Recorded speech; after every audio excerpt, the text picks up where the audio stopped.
2026 சட்டமன்ற தேர்தல் பிரச்சாரங்கள் தமிழகம் முழுவதும் களை கட்டி வரும் நிலையில் பல்வேறு அரசியல் கட்சிகளும் தங்களது பிரச்சாரத்தை முன்னெடுத்து வருகின்றன.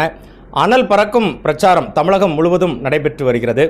நம்முடன் புதிய தமிழகம் கட்சியின் நிறுவன தலைவர் டாக்டர் கிருஷ்ணசாமி சத்தியம் தொலைக்காட்சிக்காக தற்போது நடைபெற்று வரும் தேர்தல் பிரச்சாரங்கள், புதிய தமிழகம் கட்சியின் உக்திகள் குறித்து கட்சியின் கருத்தை பகிர்ந்து கொள்கிறார். வணக்கங்க. புதிய தமிழகம் கட்சி இந்த தேர்தலில் கூட்டணி இல்லாம தனித்து போட்டியிடக்கூடிய அடிப்படை காரணம் என்ன? முதல் காரணம், இந்த இந்திய திருநாட்டில் 1947 ஆகஸ்ட் சுதந்திரத்துக்கு பிறகு 1950ஆம் ஆண்டு இந்தியாவுக்கான இந்திய அரசியல் சாசனம் கொண்டு வரப்பட்டது. அதனுடைய மிக முக்கியமான நோக்கமே அனைத்து மக்களும் அரசியல் அதிகாரத்தில் பங்கு பெற வேண்டும் என்பது தான். ஏன்னா அந்நிய நாட்டினுடைய படையெடுப்புகள், மிட்டாம் ராசக்கூடிய ஆட்சிகள் இதுபோலெல்லாம் இருந்தது.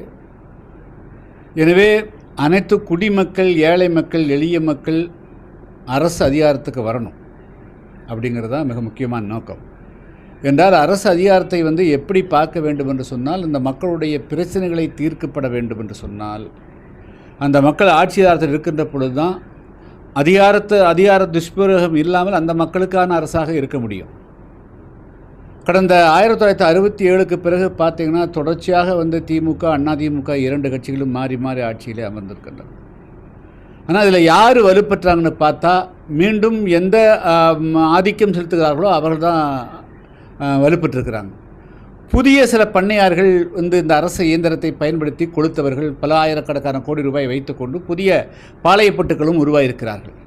எனவே அரசியல் அதிகாரம் அப்படிங்கிறது சாதாரண மக்களுக்கு, விளிம்பு மக்களுக்கு, ஏழை மக்களுக்கு, கிராஸ் ரூட் மக்களுக்கு அது எட்டாக்கனியாகிவிட்டது. அது குறிப்பாக தென் தமிழகத்தில் தூத்துக்குடி, திருநெல்வேலி, தென்காசி, அதாவது விருதுநகர், ராமநாதபுரம், திண்டுக்கல், அதாவது அதேபோல் டெல்டா மாவட்டங்கள் தஞ்சாவூர், திருவாரூர், நாகப்பட்டினம், பெரம்பலூர் வரையிலும் ஏறக்குறைய 120 சட்டமன்ற தொகுதிகளில் பெரும்பான்மையாக இருக்கக்கூடிய மக்கள் தேவேந்திர வேளாளர்கள்.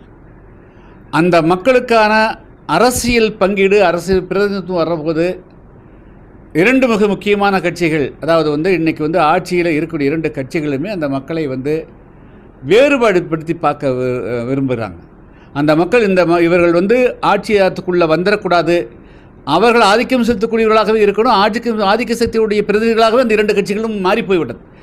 எனவே இந்த தேர்தலில் அதனால்தான் வழக்கமாக எல்லாரும் கூட்டணி சேர்க்கின்ற பொழுது இந்த மக்களுடைய பிரதிநிதிகளையும் சேர்த்துக்கொள்வார்கள். ஆனால் இந்த முறை திட்டமிட்டு இரண்டு திமுக, அதிமுக இரண்டு கட்சிகளுமே பெரும்பான்மையாக இருக்கக்கூடிய தேவேந்திர மக்களுடைய ஒரு அடையாளமாக இருக்கக்கூடிய புதிய தமிழகம் கட்சியை அவர்கள் இந்த மக்களை ஒதுக்கி வைக்கக்கூடிய அளவுக்கு அவங்க போனாங்க.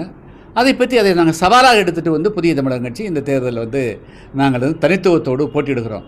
நாங்களா நீங்களா அப்படிங்கிறது களத்தில் பார்த்துக்குவோம்.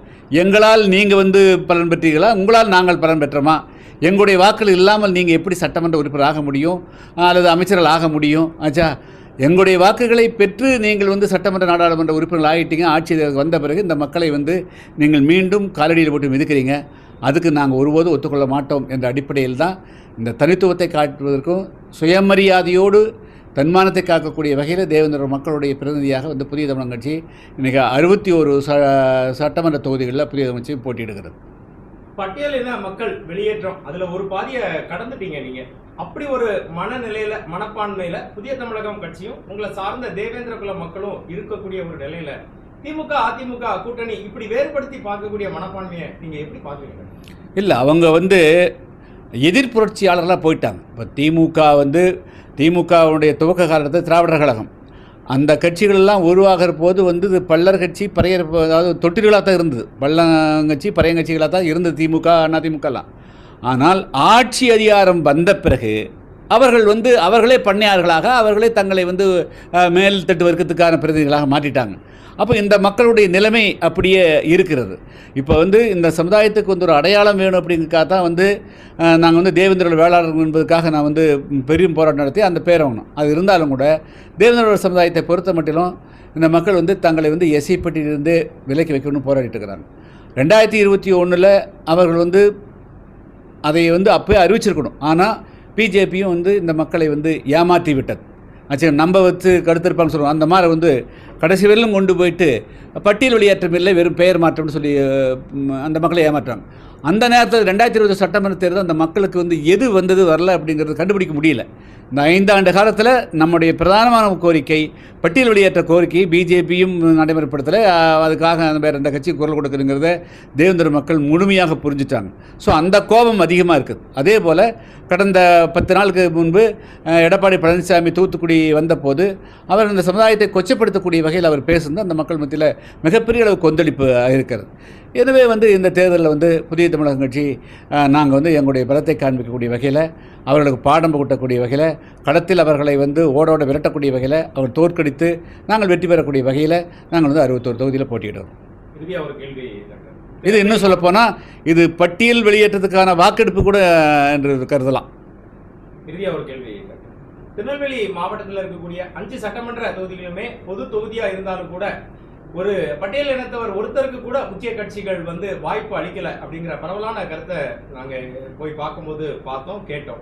நீங்கள் அதை எப்படி பார்க்குறீங்க? அதுதாங்க, அதாவது நீங்கள் வந்து பார்த்தீங்கன்னா தூத்துக்குடி மாவட்டத்தில் 6 சட்டமன்ற தொகுதி இருக்குதுங்க. அங்கே வந்து ஒரு சட்டமன்ற தொகுதி தான் ரிசர்வ். மீதி 5 சட்டமன்ற தொகுதியில் கூட்டணி சேர்ந்தால் அந்த 5 சட்டமன்ற நம்முடைய வாக்குகள் வாங்குறாங்க. ஆனால் அதை யாருமே காட்டுறதில்லை. திருநெல்வேலியில் 4 சட்டமன்ற தொகுதி இருக்குது. அந்த 4 சட்டமன்ற தொகுதியில் இடஒதுக்கீடு ரிசர்வ் தொகுதியே கிடையாது. ஆனால் 4 சட்டமன்ற தொகுதியிலும் எங்களுக்கு எங்காவது ஒரு தொகுதி கொடுத்து போட்டு இந்த ஓட்டுகளை வாங்கிட்டு இருந்தாங்க, அனுபவிச்சிருந்தாங்க. ஆனால் அதை வெளிக்காட்டல. அதே போல் தென்காசியில் வந்து அப்படித்தான். அதே விருதுநகரில் 7 சட்டமன்ற தொகுதியில் ஒரு தொகுதி கொடுத்தாங்க. இப்போ என்னென்னா இந்த ரிசர்வ் தொகுதியில் வந்து ஒரு சீட்டு 2 சீட்டு கொடுத்தே வந்து இந்த மக்களை வந்து தொடர்ந்து ஏமாற்றலாம் என்று அவர்கள் கருதினார்கள். இந்த முறை வந்து அதுக்கு ஒரு பாடம் புகட்டணும். இனிமேல் ஒத்த சீட்டுக்குள்ளே 2 சீட்டுக்குள்ளே அடக்கிறது வந்து ஏற்றுக்கொள்ள முடியாது. எங்களுக்கான உரிய பங்கு கிடைத்தாலொழியும் உங்களோட அப்போ மட்டும்தான் கைகோப்பு, இல்லை என்றால் கவலைப்பட மாட்டோம். எங்களை வீழ்த்து நினைக்கக்கூடியவர்களை நாங்கள் வீழ்த்தி காட்டுவோம் அப்படிங்கிற அடிப்படையில் தான் நாங்கள் வந்து போட்டியிடுகிறோம். இங்கே வந்து அதனால தான் இந்த ஷியாம் போட்டியிடுவது கூட காரணம் வந்து நாங்கள் வந்து 80,000 ஓட்டு இருக்குதுங்க திருநெல்வேலி சட்டமன்றத்தில். 80,000 ஓட்டு இருக்குது. இதனால் வரையிலும் நீங்கள் வாங்கிட்டு இருந்தீங்க. அதுக்கு என்ன பிரதிபலன், நீங்கள் என்ன பண்ணீங்க? தென் மாவட்டத்தில் ஏறக்குறைய 300க்கு மேற்பட்ட படுகொலை நடந்தது, கௌரவ படுகொலை நடக்குது. யாராவது தென்காசி திருநெல்வேலி சட்டமன்ற தொகுதியிலிருந்தோ அல்லது வந்து எங்கள் பக்கத்தில் இருக்கிற பாளையங்கோட்டையிலிருந்து அல்லது வந்து நான்குநேரி சட்டமன்ற தொகுதியிலிருந்து அம்பாசமத்திலிருந்து வெற்றி பெற்று செல்லக்கூடியவர்கள் ஏதாவது இந்த மக்களுக்கு ஏற்படக்கூடிய அநீதிக்கு வந்து குரல் கொடுக்குறாங்களா? ஓட்டை வாங்கிட்டு போகிறாங்க, அதோடு சரி. அதுக்கு பிறகு மீண்டும் பிரச்சனைகள் நடக்குது. அதனால் இவர்கள் தான் கல்பிரிட்டு. இன்னும் சொல்லப்போனால் திமுக அதிமுக 2 தான் தமிழ்நாட்டில் மிகப்பெரிய அளவுக்கு சாதி கொடுமைகள் நிகழ்வதற்கும் சாதி வெறும் நிலவுவதற்கும் இவர்கள் தான் மிக முக்கியமான காரணம். இவர்களை பூண்டோடு அழித்தால் ஒழிய தமிழ்நாட்டில் வந்து சமத்துவம் வளராது. ஒரு நிமிடம் கூட நேரம் இல்லாத நிலையிலும் சத்தியம் தொலைக்காட்சியிடம் தற்போதைய தேர்தல் அரசியல், புதிய தமிழகம் எடுத்திருக்கும் நிலைப்பாடு குறித்து புதிய தமிழகம் கட்சியின் நிறுவன தலைவர் டாக்டர் கிருஷ்ணசாமி தெரிவித்த கருத்துக்களை பார்த்தோம். இடையராத பிஸிலையும் சத்தியம் தொலைக்காட்சிக்கு நேரம் ஒதுக்கி கொடுத்ததுக்கு மிக்க நன்றி சார். வணக்கம், அனைவருக்கும் நன்றி.